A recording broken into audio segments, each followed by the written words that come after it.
안녕하십니까. 갤라호른입니다. 달러엔 통화상은 일간 차트에서 머리 어깨형 패턴을 형성한 뒤 다음 단계를 준비하는 모습입니다. 달러엔은 140엔 이하로 내려가기도 했는데 일단 하락을 멈추고 반등에 나섰습니다. 1차적으로 달러엔은 144엔 중반에서 향후 추세를 결정할 것으로 보입니다. 144엔을 무난히 넘어선다면 달러엔은 하락 추세를 멈추고 상승세에 접어들 것으로 예상되지만 그렇지 않으면 다시 하락 추세에 들어서는 대신 140엔 부근에서 등락을 반복할 것으로 보입니다. 140엔대는 지난 2023년 말부터 달러엔을 받쳐주고 있어서 이번에도 엔에 대한 달러의 하락을 저지했기 때문입니다.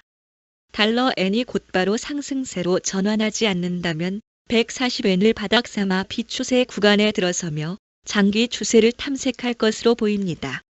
가능성이 낮은 시나리오지만 달러엔이 하락을 이어간다면 127엔 중반까지 내려갈 것을 투자자들은 감안해야 할 것입니다. 4시간 차트에서 하락을 이어가던 달러엔은 일단 하락을 멈추고 반등에 나섰습니다. 20일 이동 평균선을 넘어서며 볼린저 밴드 상단에 안착한 달러엔은 잠시 숨을 고르면서 추가 상승을 모색하고 있습니다. 하락세가 지속되는 동안 달러엔은 120일 지수 이동 평균선을 넘어서지 못했습니다. 지난달 중순 달러엔은 120일 지수 이동 평균선을 넘어서며 추세 반전을 노리는가 싶었지만 이내 주저앉고 말았습니다. 이번에도 달러엔은 120일 지수 이동 평균선 통과를 시도하고 있습니다. 144.50대에 있는 120일 지수 이동선 통과 여부에 따라 단기 추세가 결정될 것으로 예상됩니다.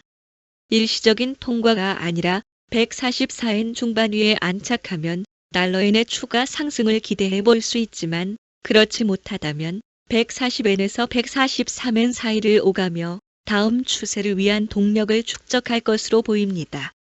그동안 엔화의 강세가 트럼프 대통령의 관세 정책에서 비롯된 만큼 관세 문제 해결에 대한 실마리가 보이면 엔화의 강세는 주춤해질 것으로 보입니다.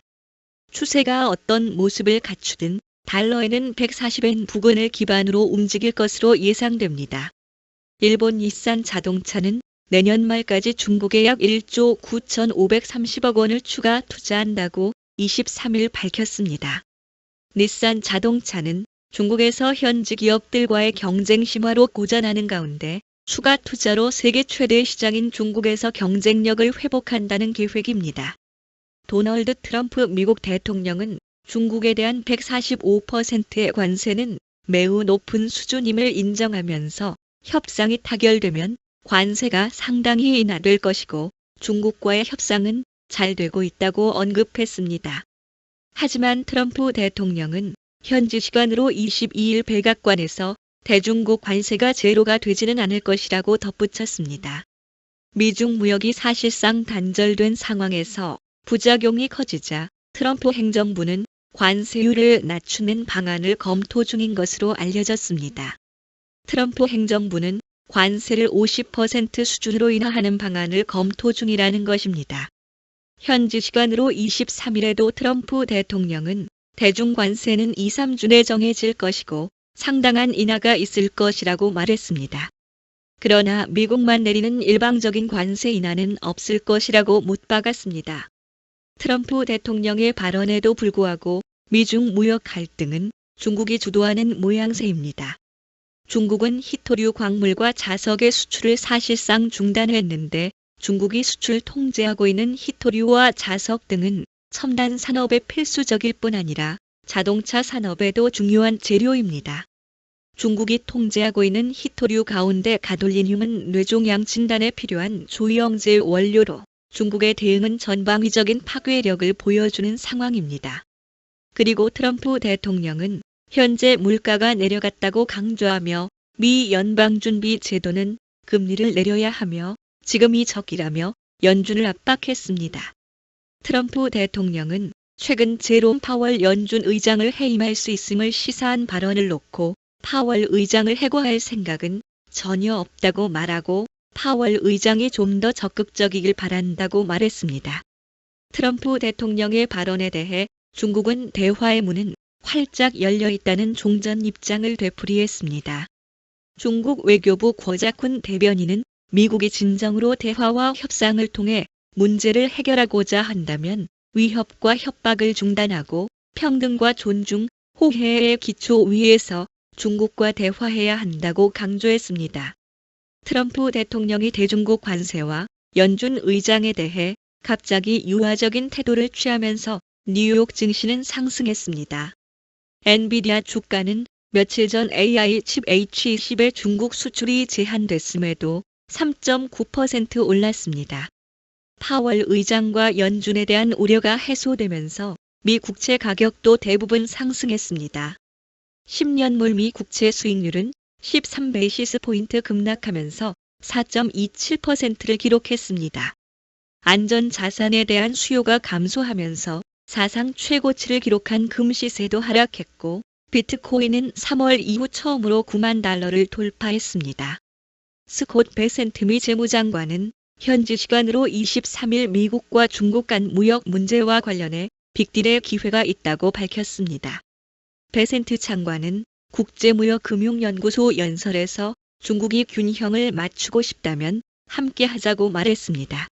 베센트 장관은 타국의 의도적인 정책 선택이 미국 제조업을 약화시키고 공급망을 훼손해 국가 및 경제 안보를 위협했다며 트럼프 대통령은 이러한 불균형과 그로 인한 부정적 영향을 해소하기 위해 강력한 조치를 취했다고 말했습니다.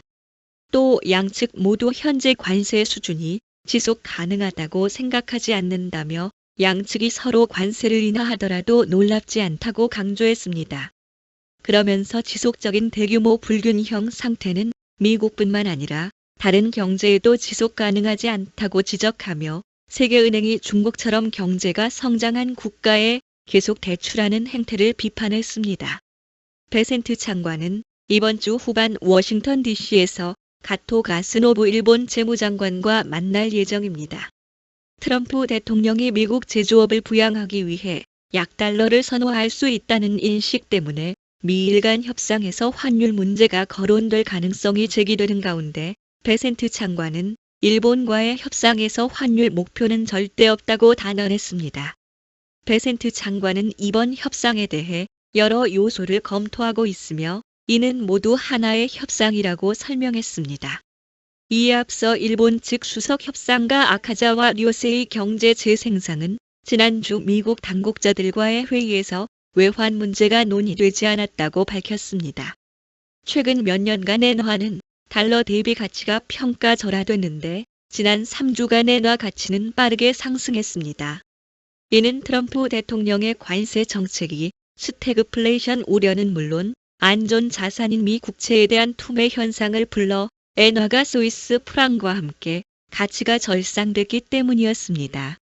엔화는 지난해 9월 이후 처음으로 일시적으로 달러당 140엔을 밑돌기도 했습니다. 현재 달러엔 가격은 142.90대에 형성돼 있습니다. 베어드의 로스 메이필드 투자 전략 애널리스트는 중앙은행 독립성 위협은 채권과 달러화에 압력을 가했고 미국 바깥으로 자금 유출을 가속화했다고 평가했습니다. 아메리카 프라이스의 러셀 프라이스 수석 이코노미스트도 22일 대중국 관세와 파월 의장에 대한 트럼프의 유화적인 발언은 시장이 원하던 것들이었고 시장은 실제로 그것을 얻었다고 평가했습니다.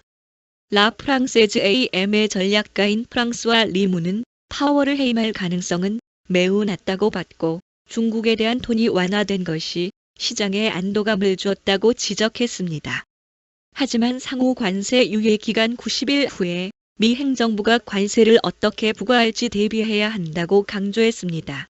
베이드의 투자 전략 분석가인 로스 메이필드는 시장은 단기적으로 무역 긴장 완화 가능성이 얼마나 현실적인지 파악하기 위해 고심하고 있다고 전했습니다. 블룸버그는 올해 10조 달러의 주식시장 폭락과 경기 침체에 대한 경고가 이어지자 트럼프 대통령은 관세 전쟁에서 슬슬 물러설 것이라고 월가는 전망하고 있다고 전했습니다. 트럼프 대통령과 베센트 장관의 유화적 발언과 미국 제조업 인플레이션 압력 신호는 달러 상승을 이끌었습니다. 스탠더드 앤드 푸어스 글로벌에 따르면 4월 합성 구매 관리자 지수 가격 지수 예비치는 55.2였는데 13개월 만에 최고치였습니다. 오스탄 굴스비 시카고 연방준비은행 총재는 트럼프 대통령의 관세 정책으로 기업들 사이에 사재기가 활발하게 이루어지고 있다고 밝히며 사재기 등으로 경제 활동이 인위적으로 강세를 보이지만 여름이 되면 앞당겨진 수요 때문에 경제 활동이 급격히 둔화될 수 있다고 우려했습니다. 갤라호르는 트레이더의 눈으로 시장을 바라보며 투자자 여러분들이 시장에 대한 이해와 통찰력을 갖도록 도움을 드리고자 합니다. 갤라호른에서 제공하는 보고서는 참고용으로만 활용해 주실 것을 말씀드리며 투자에 대한 책임은 전적으로 투자자 자신에게 있다는 점을 유념하시기 바랍니다. 도움이 되셨다면 구독과 좋아요 부탁드리겠습니다. 감사합니다.